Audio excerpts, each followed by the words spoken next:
Ara nosaltres continuem també amb propostes especials. Parlem de Tito Alba, Alba de l'Únic, que acaba de publicar el còmic La Casa Azul, un còmic sobre Chavela Vargas i Frida Kahlo i la història, la relació que hi ha entre totes dues. I ha parlat la Gina de Tera, com sempre, un dels seus reportatges. Todos son recuerdos y vas envejeciendo.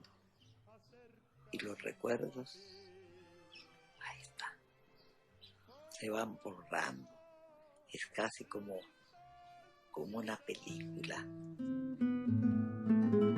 És un còmic que tracta sobre la relació entre la Chavela Vargas quan van a viure a la Casa Azul amb la Frida Kahlo i el Diego Rivera. Llavors s'explica diferents anècdotes que van passar, basant-me en les entrevistes que feia la Chavela Vargas, que sempre explicava les mateixes històries, no? Que eren anècdotes divertides, com molt curioses, no? Perquè era una vida molt surrealista dintre d'aquesta casa i els hi passaven coses molt rares, que ella, com que era joveneta, ella parla com si fos una nena una mica més gran, però clar, per ella era molt impressionant, no? Sortint de Costa Rica d'on venia, que era una vida com molt més, no sé, més conservadora, que ella va fugir d'allà.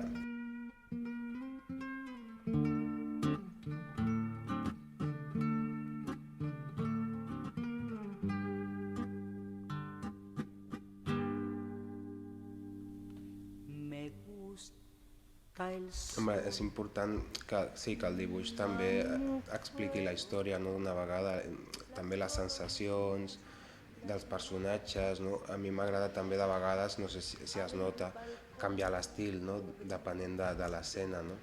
Perquè si l'únic que has de fer és il·lustrar un text, de vegades no faria falta, seria un llibre i ja està, no caldria posar cap dibuix.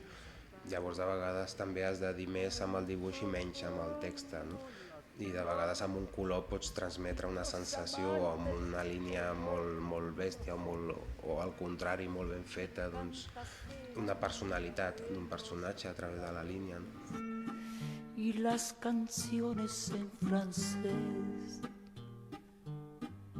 No soy de aquí, soy de allá. Perquè amb el còmic sort molt el que és veritat i el que és mentida, no? Si els records fins a quin punt són veritat o no. Llavors el fet que surti jo explicant que em vaig trobar amb la Chavela Vargas també és una mica jugar amb el mateix, no? I de fet després també la Frida o el Diego expliquen històries que no són veritat però que són interessants i divertides. És una mica que tots, incloent-me jo mateix, juguem una mica això, no? Explicar històries o records que jo què sé si són veritat.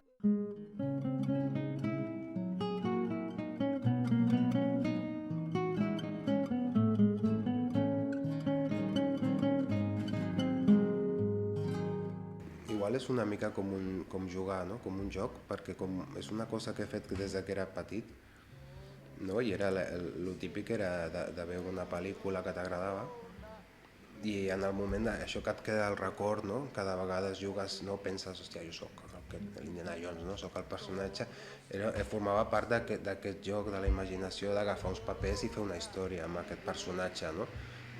I llavors per mi és com un joc, forma part de mi, no? I de vegades ho necessito també, no sé, és com una manera de treure coses.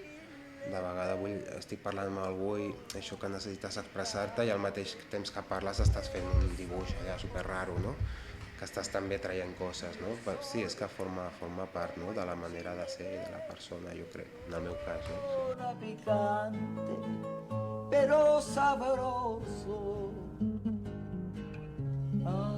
Que més aviat no hi ha una direcció de dir, bueno, doncs jo vull arribar a fer aquest tipus de còmic. A mi el que m'agrada és canviar, és anar canviant, perquè em sembla que l'important és divertir-me, no? Això de que hagi tingut èxit un estil de dibuix, una manera, un tipus d'història i continuar amb això perquè és el que agrada i perquè el públic et reconegui i digui, no, mira, aquest és un còmic del Tito Alba perquè té aquest dibuix i té...